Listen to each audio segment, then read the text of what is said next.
स्वामी अध्यासन द्वारा आयोजित भगवान सर्वज्ञ श्री चक्रधर स्वामी विचार प्रबोधना सप्ताहाचा तसेच बक्षीस वितरण समारंभाचा आणि अवतरण दिनाचा कार्यक्रम आपण आज या ठिकाणी संपन्न होत आहे।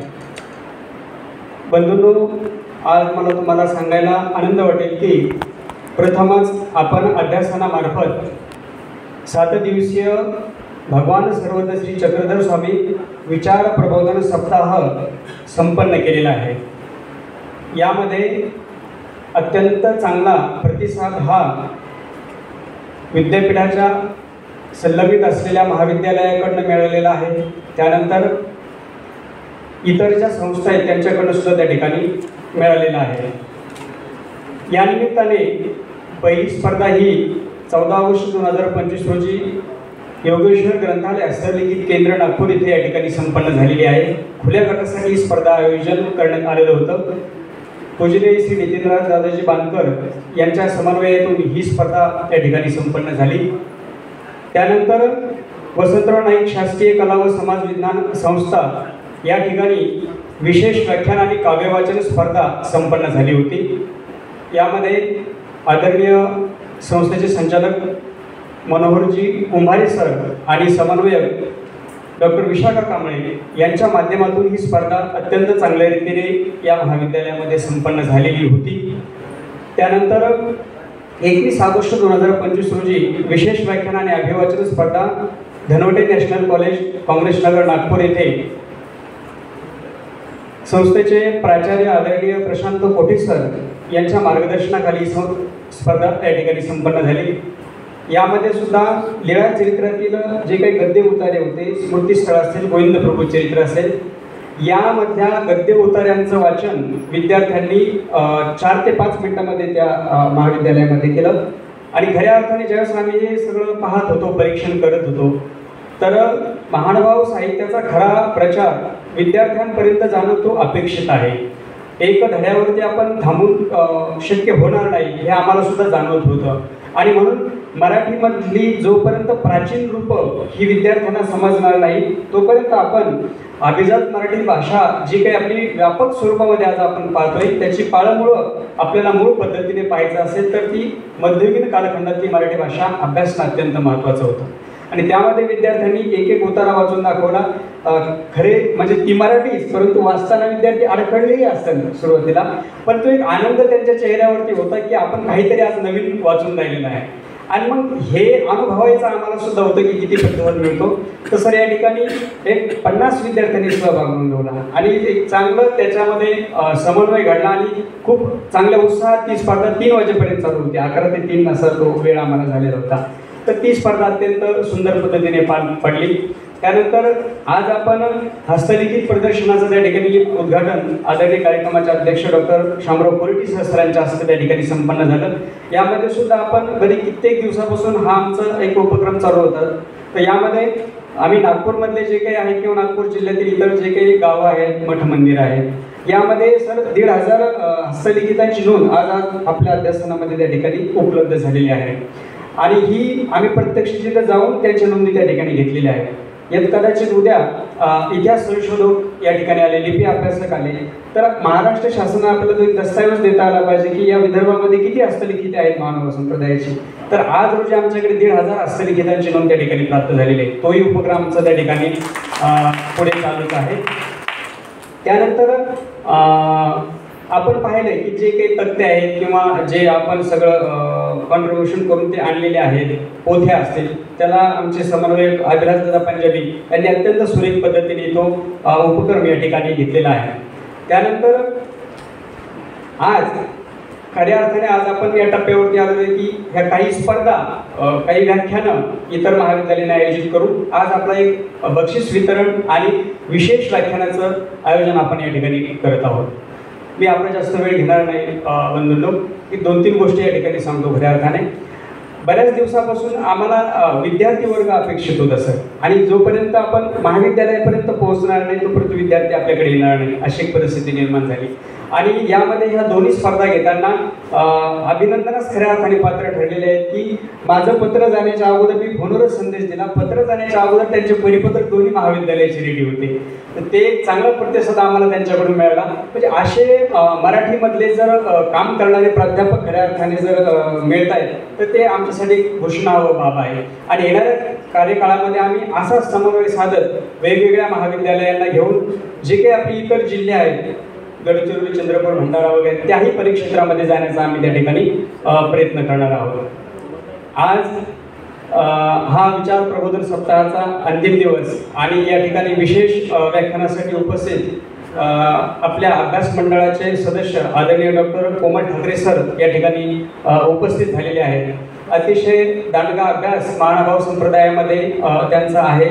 महानुभाव संप्रदायच नव्हे तर मराठी साहित्य क्षेत्र असेल, संत साहित्य असेल, असा एक व्यापक परीघ त्यांचा त्या ठिकाणी आहे. आणि म्हणूनच मागच्या अखिल भारतीय मराठी साहित्य संमेलन दिल्ली येथे त्यांनी अतिशय एक चांगल्या भूमिका संत साहित्याच्या संदर्भाने व्यक्त केल्या. तर त्यामध्ये एक चांगलं त्यांचं काम खऱ्या अर्थानं दिसलं सगळ्या भारताला. आणि म्हणूनच त्यांच्यासारखे वक्ते आज त्यांच्या विचार वाणीतून आपल्याला काही नवोदित गोष्टी त्या ठिकाणी मिळणार आहेत, ज्याचा लाभ खऱ्या अर्थाने आपल्या सर्वांना त्या ठिकाणी होणार आहे. आणि अजूनही आम्ही आदरणीय आमचे मानव विज्ञान शाखेचे अधिष्ठाता कोरेटी सरांच्या मार्गदर्शनाखाली आपण अभ्यास मंडळांतर्गत एक विशारद पदविका अभ्यासक्रम चालू, म्हणजे यावर्षी आता अंतिम टप्प्यात तो आहे. एक 5-6 दिवसामध्ये त्याची सुद्धा गुड न्यूज आपल्याला त्या ठिकाणी येणारच आहे. म्हणजे त्याच्यासाठी आमचं बरेच दिवसापासून प्रयत्न चालू होता. सरांनी तो प्रश्न घेतला, अधिसभेमध्ये नेला, मॅनेजमेंट काउन्सिलपर्यंत नेला आणि तेही गोष्ट आता पूर्ण त्या ठिकाणी होत आहे. आणि इथे सुद्धा आता येणाऱ्या काळामध्ये आपण सगळे महानुभाव साहित्याचं अध्ययन खऱ्या अर्थाने या 2025-26 पासून त्या ठिकाणी करणार आहोत. ही एक तुमच्या सगळ्यांसाठी मोठी उपलब्धी नागपूरमध्ये त्या ठिकाणी आपण करत आहोत. मी जास्त वेळ न घेता माझं प्रस्ताव या ठिकाणी थांबतो. दंडवत प्रणाम.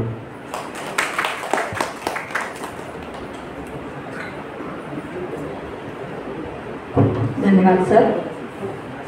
साखरेची गोडी जिभेवर काही सेकंदच राहते, पण माणसाच्या स्वभावातील गोडी ही शेवटपर्यंत मन घरात करून जाते. अशा प्रेमळ स्वभावाचे आजच्या कार्यक्रमाचे प्रमुख वक्ते डॉक्टर कोमल ठाकरे सर यांना मी विनंती करते की त्यांनी आमच्या विद्यार्थ्यांना मार्गदर्शन करावं.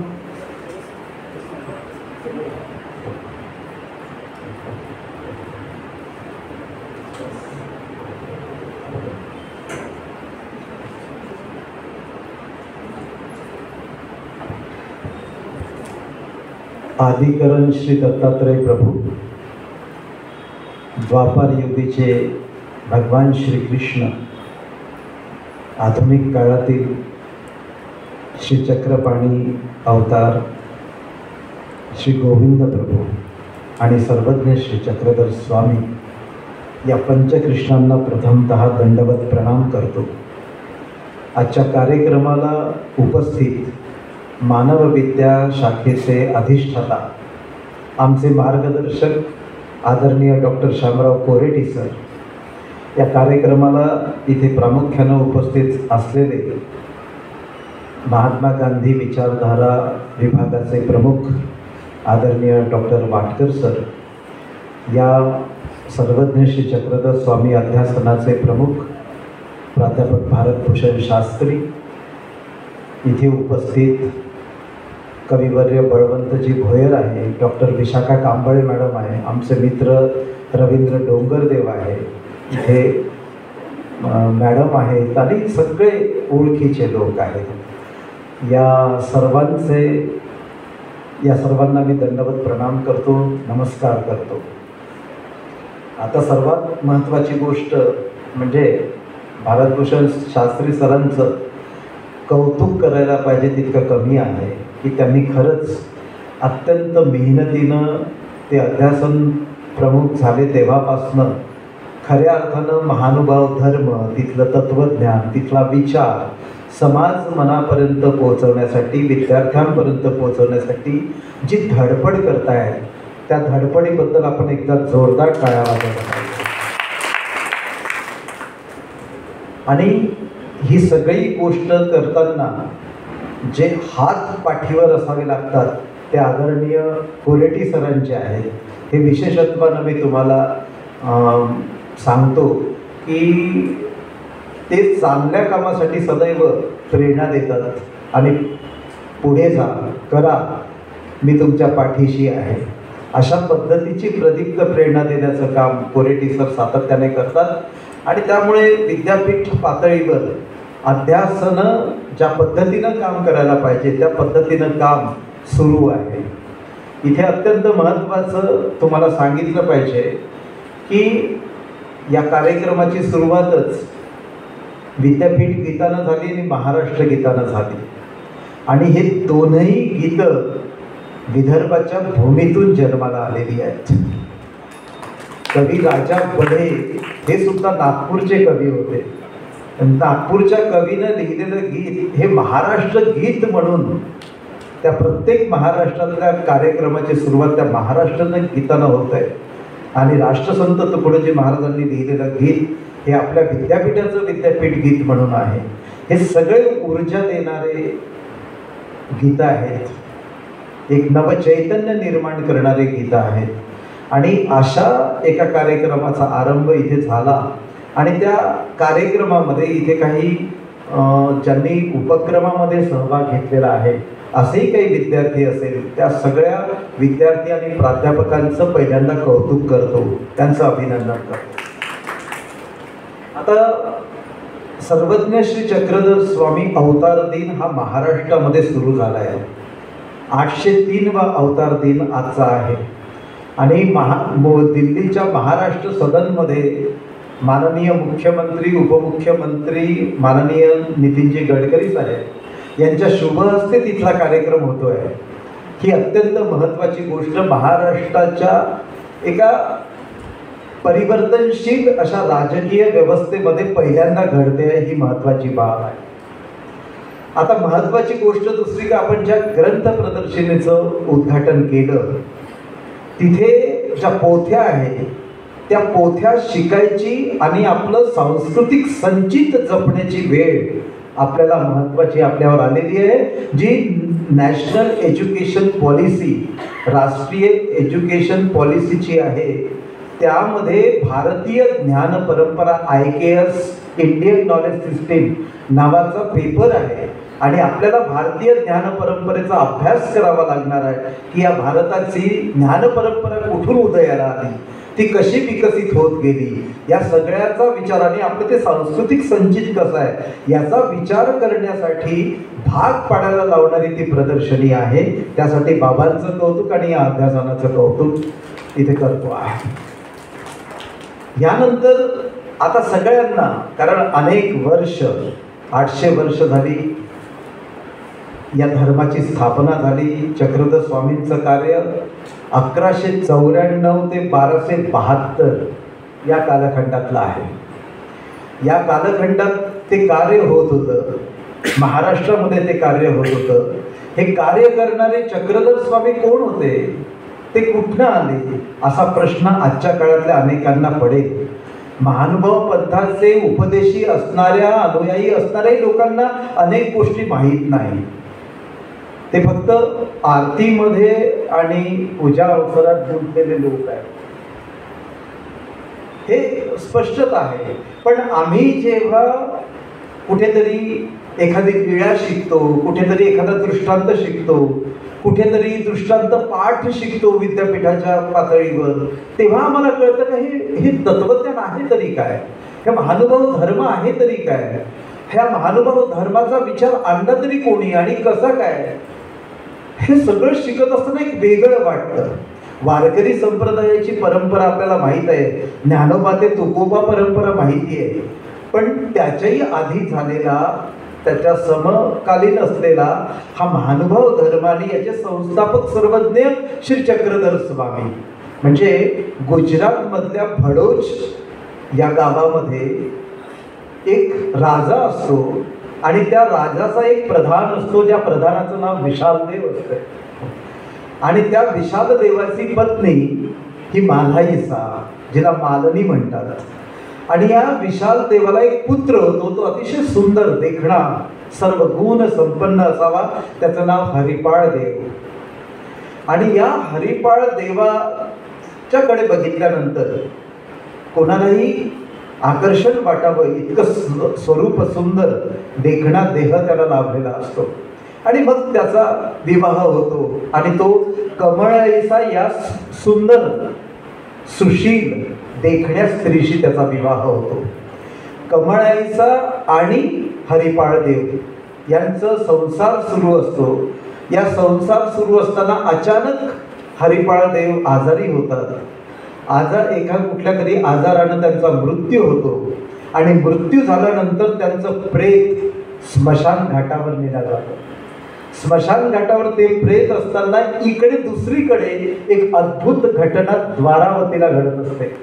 आणि द्वारावतीकार चांगदेव राऊळ असतात आणि हे चांगदेव राऊळ आपल्या योगशास्त्र संपन्न असतात.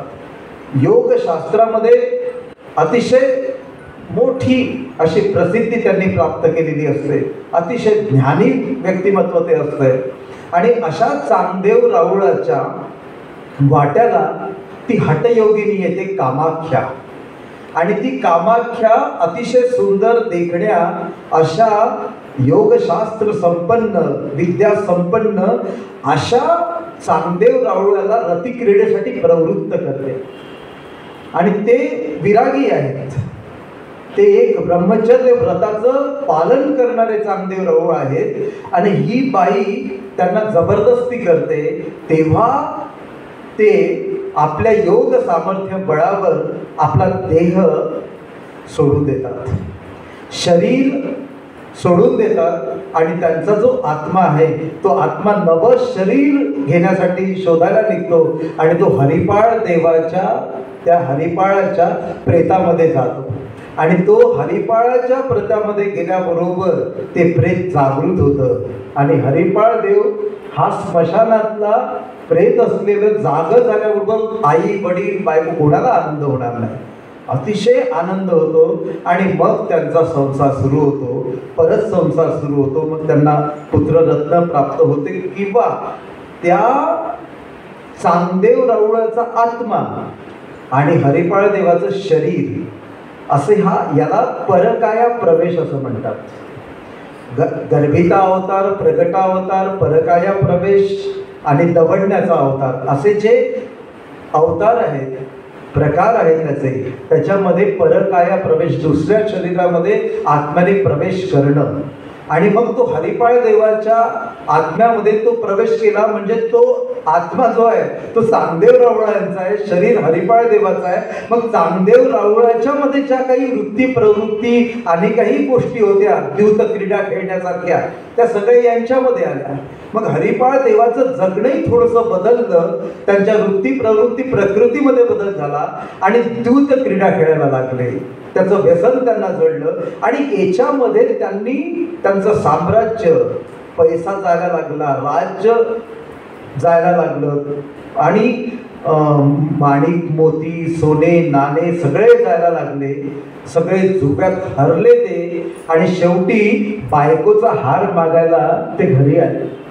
घरी आल्यानंतर कमळाईसाला म्हणतात की तुझ्या गळ्यातला हा हार मला दे, कारण मी झुप्यात हारलो आहे. तेव्हा ती म्हणते का ही संपत्ती माझ्या वडिलांनी दिलेली आहे, ही मी तुम्हाला कशी काय देऊ. ती द्यायला नकार देते. तेव्हा त्यांचं मन विषण्ण होतं की प्राणापेक्षाही प्रिय असणारी बायको आता मात्र मला नाकारते आहे. याचं इतकं दुःख हरिपाळ देवाला होतं. आणि त्या दुःखानं एका वेगळ्या विरागी अवस्थेकडे ते जातात. त्यांच्या वृत्तीमध्ये प्रचंड परिवर्तन होतं. ती वृत्ती परावर्तित होते आणि मग त्यांना वेध लागतात ते संन्यास घेण्याचे. आणि त्या वेधानं मग घरातून तर बाहेर पडायचं आहे.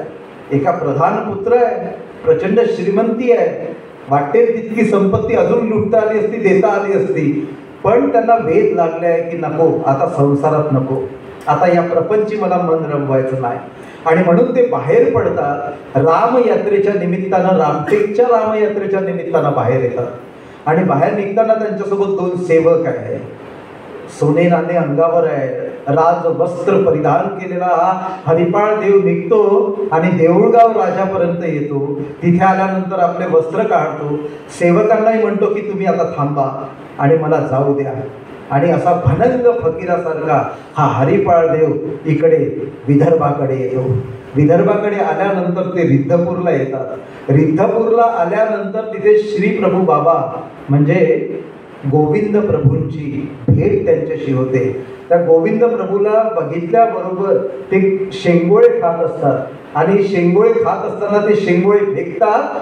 चक्रे चक्रू होय म्हणे, चक्रया होय म्हणे, चक्रधरू होय म्हणे. आणि इथून हरिपाळ देवाचे चक्रधर स्वामी म्हणून महाराष्ट्रामध्ये त्यांच्या कार्याची भ्रमंती सुरू होते. हा सगळा एक भाग आहे त्यांच्या महाराष्ट्रामध्ये येण्याचा. म्हणजे गुजरातनी आपल्याला महात्मा गांधी दिले, गुजरातनी आपल्याला चक्रधर स्वामी दिले, गुजरातने आपल्याला कोण कोण नाही दिले. मी नामावली खूप मोठी आहे सांगता येईल. आपल्या देशाचे आदरणीय पंतप्रधान सुद्धा गुजरातचेच आहे. आता चक्रधर स्वामी जेव्हा महाराष्ट्रात आले तेव्हा महाराष्ट्रातली परिस्थिती काय होती? तो यादव काळ होता. यादव राजा तिथे कार्य करत होता आणि या यादवाच्या काळात महाराष्ट्रातलं सामाजिक जीवन, सांस्कृतिक जीवन, धार्मिक जीवन होतं तरी कसं, याचा जर विचार लक्षात घेतला तर एक तर आपल्या देशामध्ये 6व्या-7व्या शतकापासून मुस्लिम यायला लागले. मोघलांचं आक्रमण झालं. मोघलांचं आक्रमण हा देशांतराचा भाग नव्हता, तो धर्मांतराचा भाग होता. त्यांनी देवळं तोडली, मंदिरं तोडले, फोडले, आक्रमण केली आणि धर्म सुद्धा नष्ट करण्यासाठी प्रयत्न केले की त्यांनी मुस्लिम मोघल इथे निर्माण करायचे. याचा प्रयत्न हा धर्मांतराचा प्रकार होता. दुसऱ्या बाजूनं आपल्याच देशामध्ये एक परंपरागत जातीय परंपरा आहे, चातुर्वर्ण व्यवस्था आहे. इथे 4 मजली इमारत आहे जी ब्राह्मण, क्षत्रिय, वैश्य आणि शूद्र. आणि ह्या इमारतीला शिडी नाही आहे. शिडी नसलेली ही इमारत आहे. म्हणजे वरच्या खोलीत जन्मलेला कोणी कसाही असो त्याला खालच्या खोलीत जाता येत नाही आणि खालच्या खोलीतला किती गुणवान व्यक्ती असो त्याला वरच्या खोलीत जाता येत नाही. अशी वर्ण व्यवस्था, अशी जातीय व्यवस्था महाराष्ट्रामध्ये आहे. अनेक अनिष्ट चालीरीती, प्रथा, परंपरा, सतीच्या चाली, केशवपण, खूप साऱ्या कर्मकांड, अंधश्रद्धा, देवी देवतांच्या नावानं प्राण्यांच्या बळी देण्याच्या, हिंसा करण्याच्या प्रथा, परंपरा इथे होत्या. इथे सतीची चाल होते. किती गोष्टी, किती भयंकर. आणि या सगळ्या व्यवस्थेमध्ये हा समाज जगत होता. हा समाज जगत असताना इतकी सामाजिक व्यवस्था, इतकी सामाजिक विषमता होती आणि स्त्री पुरुषामध्ये भेद होते. पुरुष पतीला परमेश्वर मानण्याची पद्धत होती, आताही आहे. आणि स्त्रीला दुय्यम स्थान लेखलं गेलं होतं. परंपरागत संकेतांना बांधलेल्या जखडलेल्या जनावरांसारखी स्त्रियांची अवस्था, अशी जखडलेली अवस्था स्त्रियांची होती. शूद्रांना कोणतेही अधिकार इथे नव्हते, स्त्रियांना इथे अधिकार नव्हते. आणि अशा सामाजिक व्यवस्थेमध्ये चक्रधर स्वामी महाराष्ट्रात येत आहेत, जिथे मंत्रतंत्रांचंही वाढलेलं सगळं वास्तव आहे, तांडव आहे. मंत्रतंत्र, पूजा पात्या, वेगळ्या वेगळ्या प्रकारचे कर्मकांड, चालीरीती, या सगळ्या रूढी आहेत. या सगळ्या व्यवस्थेला बघत असताना चक्रधर स्वामी जेव्हा निघाले कार्य करायला तेव्हा हे सगळं वास्तव ते बघतायत. आणि पहिल्यांदा त्यांनी काय केलं, महात्मा म्हणजे जो धर्म आहे, हा जो धर्म स्थापन केला, ज्याला महानुभाव धर्म म्हणतो, महानुभाव पंथ म्हणतो. आता या महानुभाव पंथाच्या माध्यमातून काम करताना त्यांच्यासोबत हे सगळे षडशास्त्र संपन्न असे पंडित आले. बरं, हे पंडित उच्चकुलीन होते. उच्चकुलीन पंडित आल्यानंतर त्या पंडितांना त्यांनी सोबत घेतलं आणि माझ्यासोबत जर जीवउद्धाराच्या कार्यासाठी तुम्हाला यायचं असेल तर तुम्हाला पहिल्यांदा शिखासूत्राचा त्याग करावा लागेल. शिखा म्हणजे शेंडी, सूत्र म्हणजे जानवर. म्हणजे हा केवळ शिखासूत्राचा त्याग नव्हता, तर त्यांच्या डोक्यातला जो धर्म आहे परंपरागत, तो धर्म पहिल्यांदा बाजूला काढा. आणि मी ज्या जीवउद्धाराच्या कार्यासाठी बाहेर पडलेलो आहे त्या कार्यासाठी जर तुम्हाला माझ्यासोबत सहभाग द्यायचा असेल, सहकार्य करायचं असेल, तर तुम्हाला माझ्याच तत्वाचं आणि विचाराचं पालन करावं लागेल. तुम्हाला तुमच्या डोक्यातल्या त्या परंपरागत धर्मानं चालता येणार नाही. हे त्यांनी मान्य केलं, ते स्वीकारलं आणि चक्रधर स्वामींसोबत काम केलं. ते काम करताना पहिल्यांदा चक्रधर स्वामींनी या देशातल्या स्त्रियांना आणि शूद्रांना धर्माचा अधिकार दिला. धर्मप्रवेश, कारण धर्मप्रवेश नव्हता. पूजापाती अहो स्त्रियांना शूद्रांना मंदिरातली दारं बंद होती. मंदिरात जाऊन पूजा करता येत नव्हत्या. स्त्रिया तर दूरच राहत होत्या. त्यांना मोक्षाचाही अधिकार नाही, धर्माचा अधिकार नाही. हा पहिला महाराष्ट्रातला एकमेव धर्म आहे, एकमेव पंथ आहे का ज्यांनी पहिल्यांदा स्त्रियांना बाई पुरुष होणी असावे हे सांगितलं.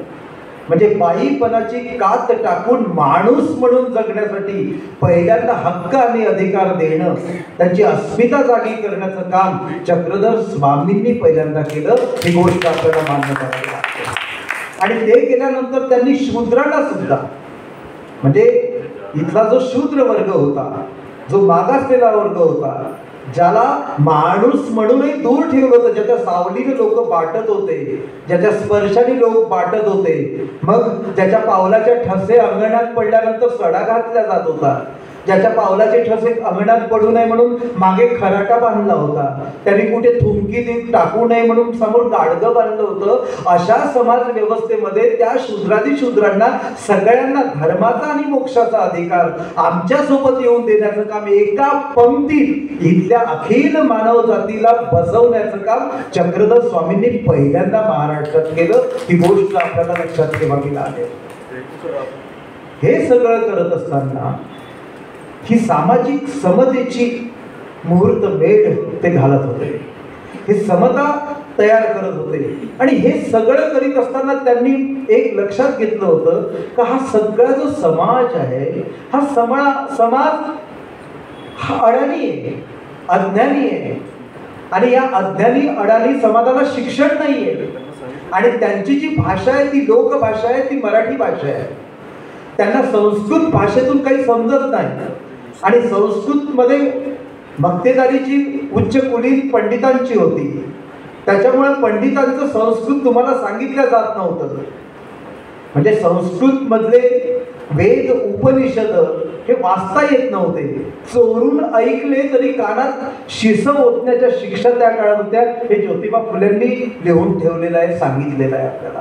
इतकं भयंकर होतं की ज्ञान सुद्धा तुम्हाला घेता येणार नाही, तुम्हाला ऐकता सुद्धा येणार नाही. हा सगळा समाज या ज्ञानापासून वंचित होता.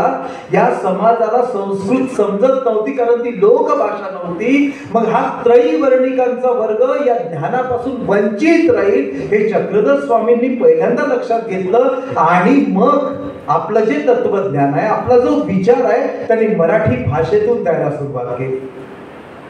ते अनिवार्य मराठी बोलितात, सदैव मराठी बोलत होते, मराठीतून वार्तालाप करत होते. म्हणजे माहीम भट्टांसारखे प्रचंड ज्ञानी पंडित, ज्यांनी प्रभाकर नावाचं षडशास्त्र संपन्न केलं होतं, त्यांना तर आपल्या विद्येचा अहंकार झाला होता. आणि विद्येचा एवढा अहंकार झाल्यानंतर हा सूर्य, हे ज्ञान आणि हे सगळे पंडित महंत माझ्यासमोर फिके आहेत, अडाणी आहेत. मी एकटा केवळ सर्वात उच्च कुलीन आणि सर्वात ज्ञानी व्यक्ती आहे. माझ्या ज्ञानासमोर सगळे छोटे आहेत, निरर्थक आहेत आणि अज्ञानी आहेत, अंधकार आहे, अडाणी आहेत. हा म्हणजे गणपती आपयोग यांनी सुद्धा त्यांनी ज्ञान दिलं होतं, त्यांचा त्यांनी स्वीकार केला होता. त्याच्यापैकी बऱ्यापैकी यांना माहीत आहे असंच ते मानत होते. पण ते सर्व गुण संपन्न, सर्व ज्ञानी त्यांनाही मानत नव्हते. मग असंच एक दिवस जाताना त्यांनी सांगितलं गणपती आपयांनी की एक महाराष्ट्रात असे विद्वान व्यक्तिमत्व आहे की ज्यांना तुम्ही भेटा. त्यांना वाटलं की माझ्यापेक्षा विद्वान आणि महाराष्ट्रात कोण आहे, तर त्यांनी सांगितलं चक्रधर स्वामींचं नाव. आणि मग ते माहीम भट्ट चक्रधर स्वामींना भेटायला गेले. ते डोमेग्रामला जात असताना ती तिथे भेट झाली आणि त्या भेटीमध्ये त्यांनी त्यांना दंडवत नमस्कार वगैरे काही केला नाही. आपल्याच ज्ञानाच्या अहंकारामध्ये ताठरपणानं ते राहिले. आणि तेव्हा चक्रधर स्वामींनी चर्चेला आरंभ केला, मराठीत केला. तेव्हा माहीम भट्टांनी संस्कृतमध्ये बोलणं सुरू केलं.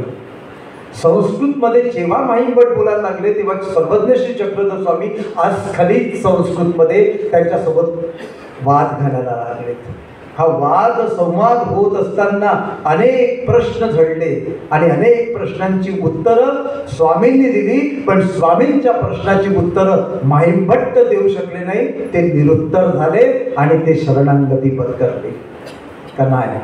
तिथे त्यांचा अहंकार, ज्ञानाचा अहंकार गळून पडला आणि मग स्वामींचे अनुयायी म्हणून ते पुढे कार्यरत राहिले.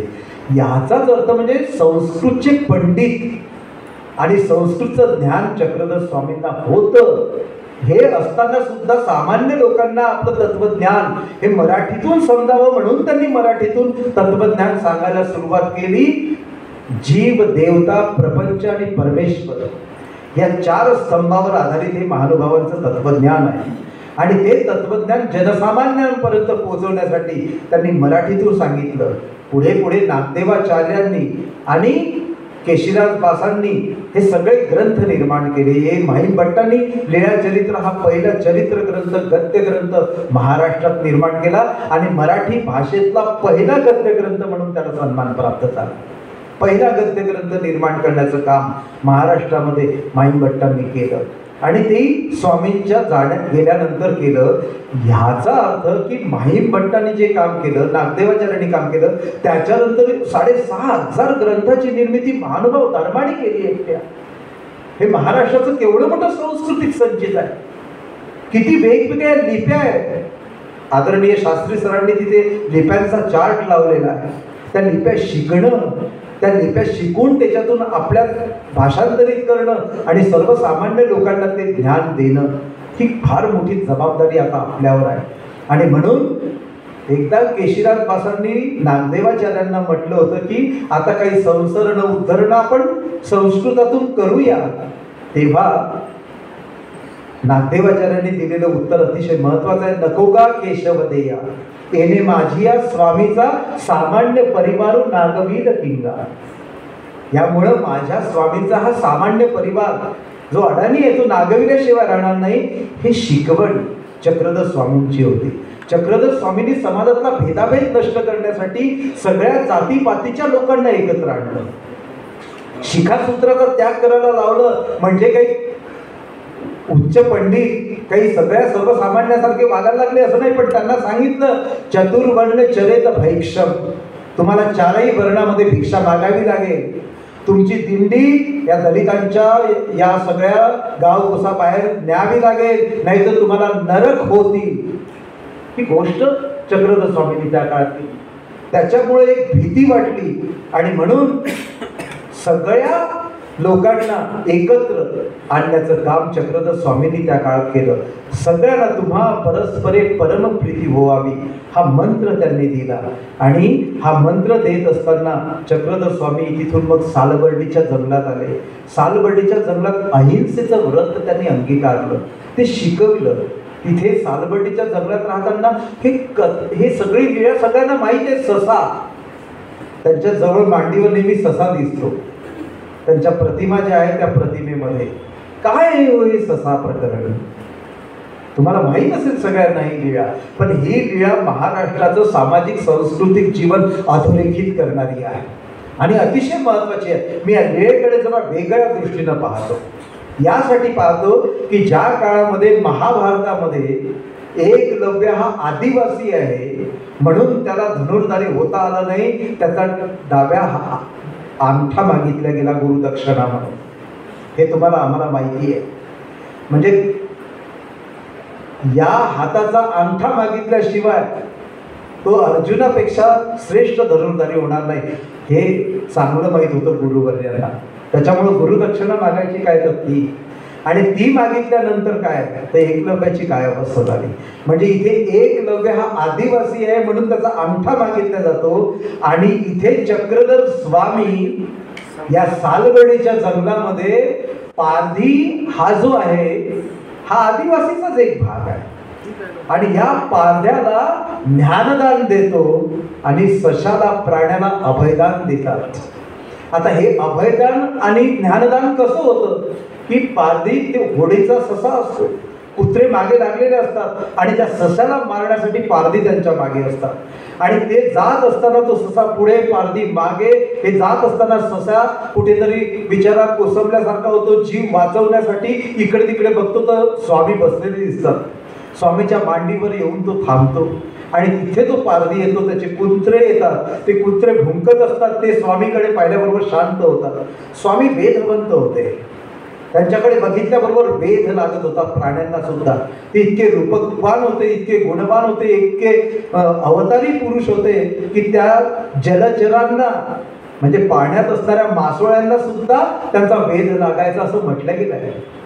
इतके ते गुणसंपन्न, इतके ते स्वरूप सुंदर होते. आणि मग ते तिथे ससा येऊन बसतो त्यांच्या मांडीवर, पारधी येतात, पारधी हुज्जत घालतात की तो आमचा ससा द्या. स्वामी म्हणतात हा तुमचा ससा कसा, हा प्राणी आहे, जंगलात विहार करण्याचं त्याला पूर्ण स्वातंत्र्य आहे, तुम्हाला कोणी हे स्वातंत्र्य दिलं आहे त्याला मारायचं, त्याला घेण्याचं. हे पारध्याला समजून देतात आणि पारध्याला ते समजून दिल्यानंतर पारध्याच्या हातचं धनुष्य गळतं आणि पारधी त्यांना शरण जातात.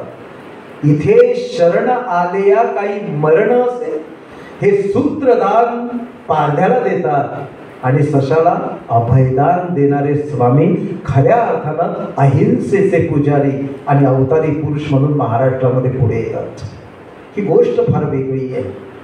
हिंसा आज हिंसेबद्दल काय बोलायचं, जी महात्मा गांधींनी सुद्धा अहिंसेबद्दल सांगितलंय, भगवान गौतम बुद्धांनी सांगितलंय, सगळ्या महान पुरुषांनी, अवतारी पुरुषांनी हिंसा करू नका सांगितलं.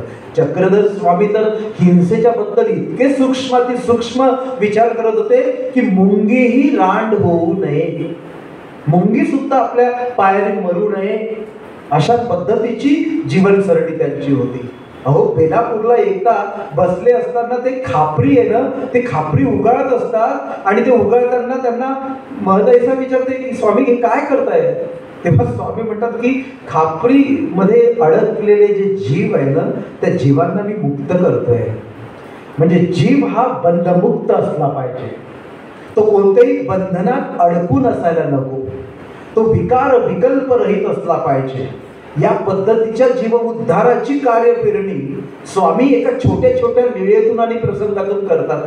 स्वामी महाराष्ट्राचं सामाजिक आणि सांस्कृतिक जीवन अतिशय संपन्न आणि समृद्ध करतात. हे करीत असताना ते काही नकार, वेदना, विद्रोह करत नाही किंवा मी सामाजिक कार्य करण्यासाठी आलेला समाज सुधारक आहे अशाही आविर्भावात काम करत नाही. ते सर्वसामान्यपणे सर्वसामान्य लोकांच्या जीवनात रममान होतात आणि साध्या साध्या घटना प्रसंगातून, व्यवहारातून लोक मनात मूल्य रुजवतात.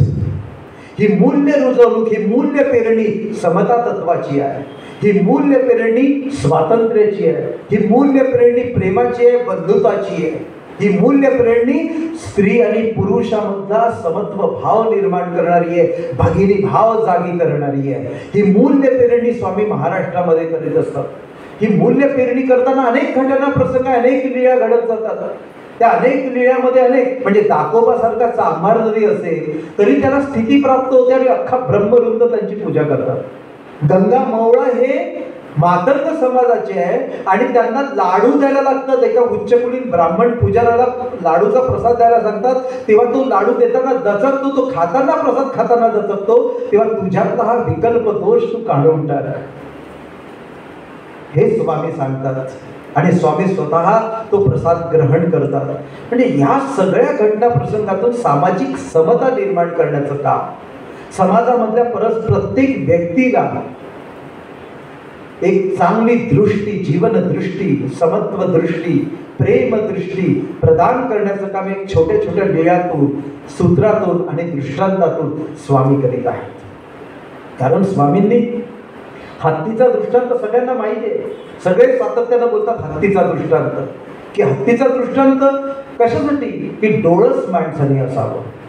माणसांनी डोळसपणे या समाजाकडे, या व्यक्तींकडे, या व्यवहाराकडे बघावं. म्हणजे एक आंधळे तिथे 5 आंधळे तिथे बसलेले असतात आणि ते आंधळे हत्ती येतो आणि हत्ती आल्यानंतर त्या एक बाजारात हत्ती आला, त्या हत्तीला ते आंधळे हात लावतात. मग एक आंधळा हत्तीच्या शेपटीला हात लावतो, तो म्हणतो हत्ती खराटियासारखा. एक हत्तीच्या कानाला हात लावतो, तो हत्ती सुपासारखा. एक हत्तीच्या पोटाला हात लावतो, तो हत्ती कोथळ्यासारखा. एक हत्तीच्या सोंडेला हात लावतो, तो हत्ती मुसळासारखा. आणि एक हत्तीच्या पायाला हात लावतो, तो हत्ती खांबासारखा. हे प्रत्येक 5ही आंधळे त्या हत्तीच्या एका एका अवयवाला हात लावतात आणि त्यावरून हत्याची कल्पना करतात. हत्ती हा एक पाय म्हणजे हत्ती आहे, ही एक सोंड म्हणजे हत्ती आहे, हे शेपटी म्हणजे हत्ती आहे, पण त्याच्यात एक डोळसू असेल. तो डोळस म्हणतो का हा हत्ती नव्हे, हा हत्तीचा एक एक अवयव असती. या सगळ्या अवयवांचा मिळून एक हस्ती होय. म्हणजे ही सम्यक दृष्टी देण्याचं काम या सूत्रातून आणि दृष्टांतातून स्वामींनी त्या काळात केलेलं आहे की डोळस पद्धतीनं पाहावं. ईश्वर म्हणजे कोण, ईश्वर किती प्रकारचा आहे, तो वेगवेगळ्या प्रकारचा नाही, तो एकच आहे. एकेश्वरवादाचा विचार स्वामींनी त्या काळात मांडला आणि तो हत्तीच्या दृष्टांतातून आपल्याला दिसतोय. ही गोष्ट आपल्याला लक्षात येते. अनेक लीळा, अनेक घटना, अनेक प्रसंग आहेत. स्वातंत्र्याला त्यांनी मोक्ष म्हटलं, पारतंत्र्याला त्यांनी बंध म्हटलं स्वामींनी. आणि स्वामींनी हे सगळं विचारात घेऊन करत होते. म्हणजे द्विज गोरक्षण नावाची जी लीळा आहे, ती लीळा सुद्धा काय सांगते हो, ती हे राखेल परी दोहेना, हे सोडेल परी बांधेना. म्हणजे गायींना आम्ही राखतो पण दोहणार नाही, कारण त्यांचं दूध हे वासरांसाठी आहे, ते आम्ही घेणार नाही. आम्ही बंधनात जीवांना टाकणार नाही, बंधनात असणाऱ्या जीवांना सोडू. आम्ही राखू पण बांधणार नाही. आम्ही यांना सोडू पण परत बांधणार नाही. ही जी भूमिका स्वामींची आहे ती सगळ्या जीवांना मुक्तपणे विचार देणारी आहे. सगळे जीव हे समान पातळीवर आहे. या दुनियेतल्या सगळ्या जीवांना समान अधिकार, समान स्वातंत्र्य, समान अभिव्यक्ती पद्धती सगळं. आणि तरी आपण बंधनात का अडकतो, तरी आपण वेगवेगळ्या विचार का करतो, तरी अनिष्ट चालीरीती प्रथा परंपरांचं पालन का करतो, कशापायी करतो. ज्या अनिष्ट आहेत, ज्या वाईट आहेत, त्या सगळ्या काढून टाकायच्या आणि सद्वर्तनानं पुढे जायचं, सगळ्या एकोप्यानं राहायचं. कोणीही भेदभाव करता कामा नये. जाती जातीमध्ये येथे जाती कुळ नाही, येथे खुंट दावे नाही. स्वामींची सूत्रच आहे. इथे जाती जाती नाही, भेदच नाही. इथे सगळे मानव जात आहे. मनुष्य धर्म हा एक धर्म आहे आणि त्या धर्माचं पालन स्वामींनी करायला सांगितलं आहे. कारण इथे 612 मध्ये जर मुस्लिम आले, त्यांच्यासोबत मुस्लिम धर्म इथे आला. त्याच्यानंतर भगवान गौतम बुद्ध आले, बुद्ध धर्म इथे आला. महावीर आले, इथे जैन धर्म आला. इथे पोर्तुगीज आले, ख्रिश्चन धर्म आला. इथे हिंदू धर्म जो महाभारतामधल्या ऋग्वेदामध्ये सांगितलेल्या एका ऋचातून आलेला आहे. हिंदू धर्माची निर्मिती ह्या सगळ्या धर्मांना जन्म आहे. ह्या धर्मांना भूत आहे, भविष्य आहे, वर्तमान काळ आहे.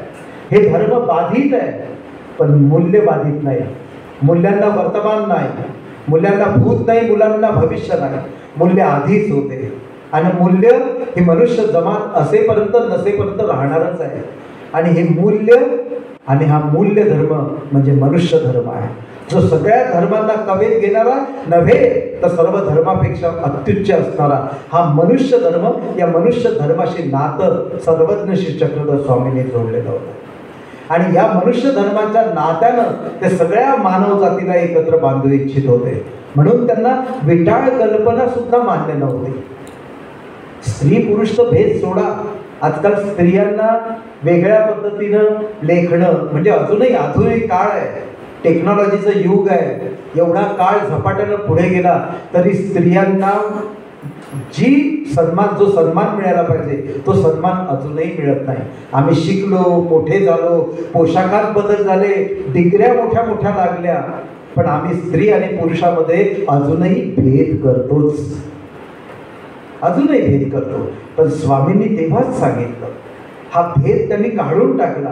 स्त्री आणि पुरुष हे समानता त्यांनी सांगितलं. आणि त्याच्याही पलीकडची वैज्ञानिक काळातली गोष्ट तर त्यांनी तेव्हा सांगितली, जी विटाळ कल्पना आहे ती विटाळ. म्हणजे एकदा उमाईसेला तो विटाळ होता आणि ती मंदिरात जाऊन बसली. मंदिरात जाऊन बसल्यानंतर ते विटाळ असल्यामुळे दूर बसली आणि तिथून स्वामी येत होते. स्वामी येत असताना त्यांना वाटलं की ही आज दूर का बसली आहे, म्हणून स्वामी तिच्याजवळ गेले आणि त्यांना लक्षात आलं का ही का बसली आहे. आणि मग त्यांनी आपला अंगठा तिला स्पर्श केला आणि अंगठ्याचा स्पर्श केल्यानंतर ते स्वामी म्हणाले तिला की आजचा माझ्या अंगठ्याला विटाळ झाला, तो कोणत्या पवित्र नदीमध्ये शुद्ध करून आणायचा आहे तो घेऊन ये. आता हा विटाळलेला अंगठा आहे. तेव्हा ती निरुत्तर झाली, ओशाळली, कारण तिला ते बरं नव्हतं वाटलं. आणि ओशाळल्यानंतर स्वामी तिला समजावून सांगतात की बाई, 9 नाड्या असतात, मानवी शरीरावर 9 छिद्र असतात, त्या छिद्रातून नेहमी स्त्राव होतो. हा नैसर्गिक स्त्राव आहे. तो प्रत्येक व्यक्तीच्या, जसं नाकातून शेंबूड येतो, डोळ्यातून चिपड येतं, तोंडातून लाळ येते, अशा सगळ्या जिथे छिद्र आहे शरीरावर तिथून स्त्राव येतो. तो नैसर्गिक आहे भाग. तो तुझ्या वाट्याला आला, त्याच्यात विटाळ मानण्याचं कारण काय? काही कारण नाही. ही गोष्ट 800 वर्षाच्या आधी स्वामी समजावून सांगतात. तरी आपल्या मंदिरामध्ये, चांगल्या शुभ कार्यामध्ये स्त्रियांना जाताना विटाळ कल्पना लोक मानतात. मंदिरामध्ये म्हणजे स्त्रियांना लाडू करू देत नाही, कारण काय? का विटाळ असतो. अजूनही या काळात ही गोष्ट लक्षात घेण्यासारखी आहे. जिथे विज्ञान युग म्हणतो आपण, आधुनिक काळ म्हणतो आपण, त्या काळातही विटाळाची कल्पना अजूनही मानतात. आणि गोमूत्र शिंपडून काय पवित्रता आणि शुद्धता होते मला माहिती नाही, कोणत्या पद्धतीची. या पद्धतीनं ह्या सगळ्या गोष्टीला विचार करायला भाग पाडलं त्या काळात स्वामींनी. आणि ह्या सगळ्या लीळा ज्या आहेत त्या सगळ्या लीळा ते सांगतात. आणि सर्वात महत्त्वाची गोष्ट म्हणजे, मी जास्त वेळ घेणार नाही, महत्त्वाचं तेवढं बोलतो, काही मूल्य जी रुजवली ना, ती मूल्य अशी आहे जी अहिंसा मूल्य आहे, प्रेम मूल्य आहे, समता मूल्य आहे, स्वातंत्र्य आहे, म्हणजे सगळ्यांना स्वातंत्र्य आहे. आणि त्याचबरोबर अहंकार. माणसाला मी हा सर्वात मोठा. अहंतेचे मूळ सकंदी उपटावे नायका, मग अंकुर निगती, मग शांतीचे रोप लावावे. हे स्वामींनी सांगितलेलं आहे. अहंतेचे मूळ सकंदी म्हणजे जीवाला दोषांचे आळे म्हटलेले आहे. स्वामींनी जीव हा दोषांचे आळे आहे, अनेक दोष त्याच्या ठिकाणी आहेत. आणि अहंतेचं मूळ असणारं हे झाड त्या दोषाच्या आळ्यात आहे. आता मग जर तुम्हाला चांगला माणूस म्हणून या दुनियेमध्ये जगायचं असेल, स्वच्छ जीवनदृष्टी निर्माण करायची असेल, सर्वांभुवती प्रेम निर्माण करायचं असेल, एक निकोप निर्लेपपणे या दुनियेमध्ये जगायचं असेल, वागायचं असेल, तर तुमच्यातला अहंकार गेला पाहिजे, इगो गेला पाहिजे. आज महाराष्ट्रामधलंच उदाहरण घेतो की एकट्या महाराष्ट्रामध्ये सर्वात जास्त डिव्होर्स केसेस आहेत. आणि ह्या ज्या डिव्होर्स केसेस आहेत ना, या शिकल्या सवरल्या हायर क्वालिफाईड लोकांच्या आहेत. हायर क्वालिफाईड लोकांच्या प्रेम विवाह झालेल्यांच्या या जर डिव्होर्स केसेस असतील, याचं मूळ कारण काय आहे? मग शिक्षणाने माणूस खरंच घडला का? तू प्रेम केलं ना बाबा, ते 6च महिने टिकतंय, हे तुझं प्रेम आहे.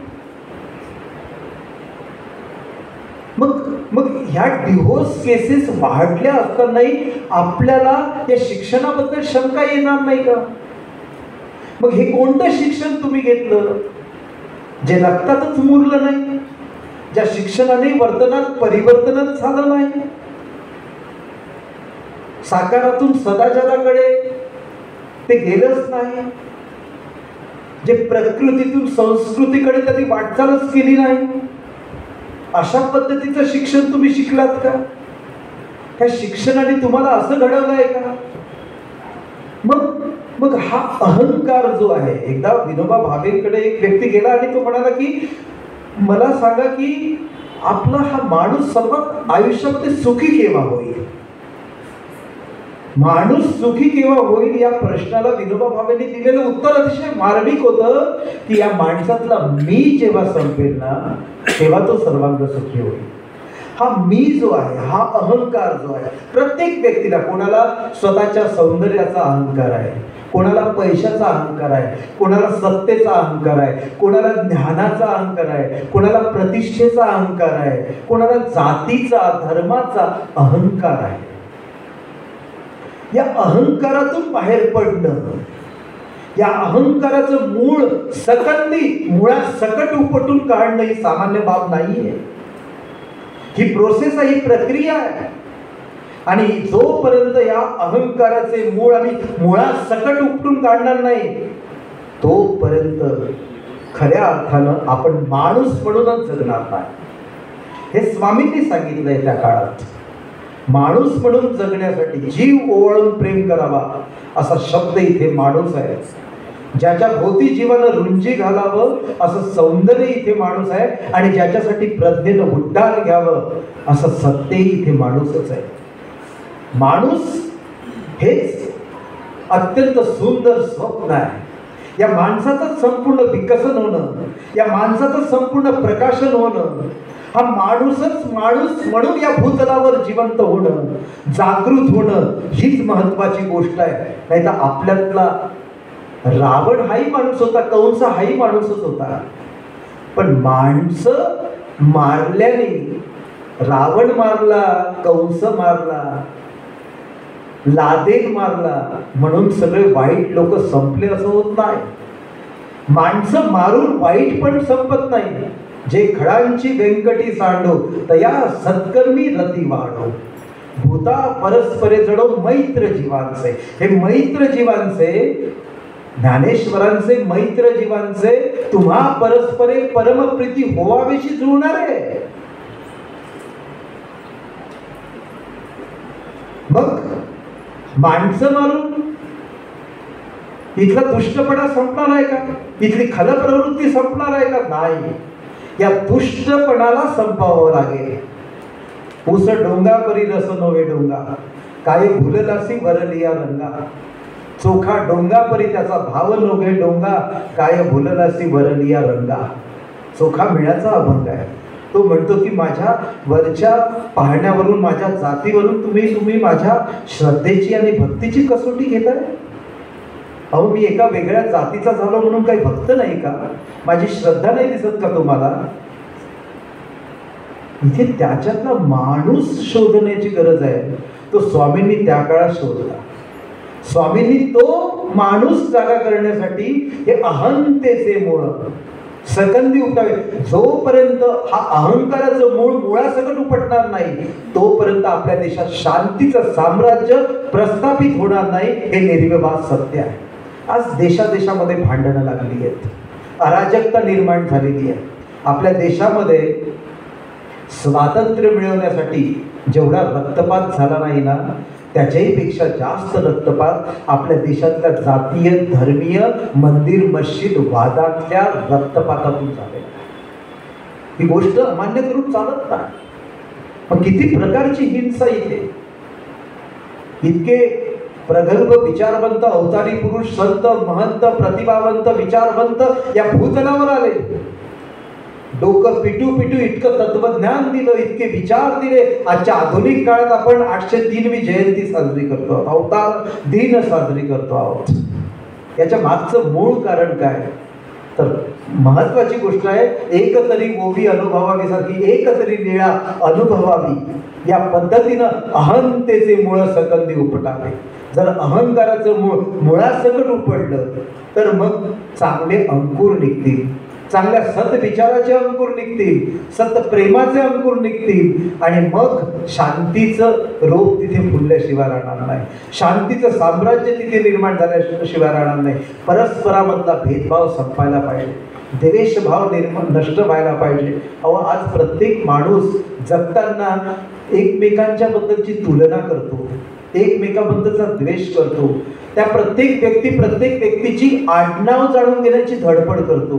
ते आडनाव जाणून याच्यासाठी घेतो की याची जात मला माहीत करून घ्यायची आहे, आणि ही जात माहीत झाली की मग त्याचा जीवन व्यवहार सुरू होतो. या पद्धतीनं अजूनही आपण वागतो आहोत, अजूनही आपण विचार करतो. मग तो कोणत्या जातीचा आहे, मग तो कोणत्या धर्माचा आहे, मग तो कोणत्या पक्षाचा आहे, मग तो कुठला आहे, आपला आहे की तुपला आहे, त्याच्यावरून तुमची गुणांकन पद्धती ठरते, त्याच्यावरून तुमचे उद्दिष्ट ठरतात. हे अजब आहे हो, विचित्र आहे. आम्ही इतक्या डिग्र्या घेतल्या, इतक्या पदव्या घेतल्या, इतके शिकलो, इतके सवरलो, इतके मोठे झालो, पण आमच्या ठिकाणी हे का नाही आलं? आम्ही सगळ्यांना समपातळीवर का बघू शकत नाही? ही विचार करण्यासारखी गोष्ट आहे.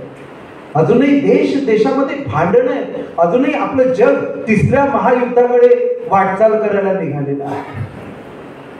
हे महायुद्ध काय असतं, त्याचे परिणाम काय होतात, आणि हे कशाच आहे? हे अहंकाराचंच प्रतीक आहे.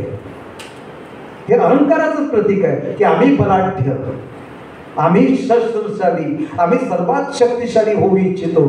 याच्यासाठी तुमची स्पर्धा, याच्यासाठी मानवी संहार, याच्यासाठी लोकांना उभ्या उभ्या मारून टाकणं, हिंसा करणं. आजही समाजामध्ये आजूबाजूला स्त्रियांवर होणारे अत्याचार, शेतकऱ्यांच्या आत्महत्या, अमानुषता, विद्यार्थी करण्यात येणं, विद्यार्थ्यांच्या आत्महत्या, हे गळे कापूपण, खिसे कापूपण, हे गुलामी, हे पारतंत्र्य अजूनही आपण भोगतोच आहोत ना.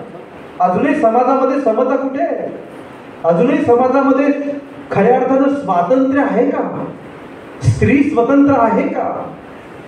माणसं खरंच स्वतंत्रपणे विहार करतायत का? आज तर बाहेर मुलगी पडली तर आई वडिलांना भीती वाटते की ती बरोबर घरात येणार की नाही. का? हा समाज, हा महाराष्ट्र, या महाराष्ट्रामध्ये इतके अवतारी पुरुष झाले, विचारवंत झाले, एवढ्या पोथ्या पारायण सगळं झालं, अजूनही आपण या उंबरठ्यावर आहोत. अजूनही संशोधनाच्या प्रक्रिया सुरू आहे, इकडे ज्ञानाची गंगा वाहते, आणि आपण इतके विद्रूप का, इतके द्वेषी का? हा प्रश्न आजच्या काळात गरजेचा आहे समजून घेणं. आणि या सगळ्या प्रश्नांवर औषध काय आहे? तर या अवतारी पुरुषांनी, या संतांनी जी शिकवणूक दिलेली आहे ते लक्षात घेणं गरजेचं आहे, ते समजून घेणं गरजेचं आहे. म्हणजे केवळ अगरबत्त्या लावणं, केवळ पारायण करणं, केवळ माळ जपणं, केवळ आरत्या करणं म्हणजे सगळं नाही आहे. तुमच्या अंतःकरणात जर खऱ्या अर्थानं स्वामींचं तत्वज्ञान रुजलं असेल, तुमच्या वृत्ती आणि प्रवृत्तीत खऱ्या अर्थानं त्या पद्धतीनं ते आलं असेल, तर तुमच्या वागण्यात, तुमच्या वाणीत, तुमच्या विचारात सत्यता असते. आचरे तयाचा धर्म, स्वामींनी सांगितलंच आहे, जो आचरण करतो त्याचाच तो धर्म असतो. इथे आचार महत्वाचा आहे. आचारे योग्यता, विचारे दृढता, हे सांगितलंय स्वामींनी. आणि या दृढतेमुळं आपल्या ठिकाणचा जो भाव आहे, सद्भाव आहे, करुणा आहे, प्रेम आहे, ते वाढते. सत्यार्जवी होवावे, उत्तम वक्तेया होवावे. उत्तम वक्ते, वाणीनं काय बिघडलं? तुम्ही चांगलं बोललात तर काय बिघडलं? आपलं वाणीनं सुद्धा कोणाची हिंसा, कायिक, वाचिक, मानसिक हिंसा होऊ नये, हे स्वामींनी त्या काळात.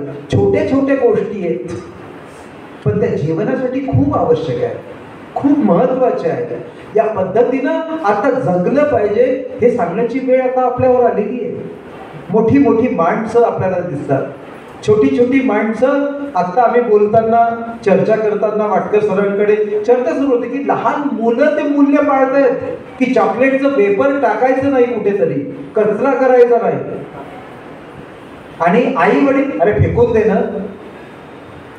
ही कोणती मनोवृत्ती आहे? मुलं चांगलं करायला निघाले आहे, त्यांना साथ देणं आवश्यक आहे, त्यांना सकारात्मक जीवनदृष्टी देणं आवश्यक आहे, त्यांच्यातली नैतिकता जिवंत करणं. आज नैतिकता याच्यावर तर बोलूच नाही.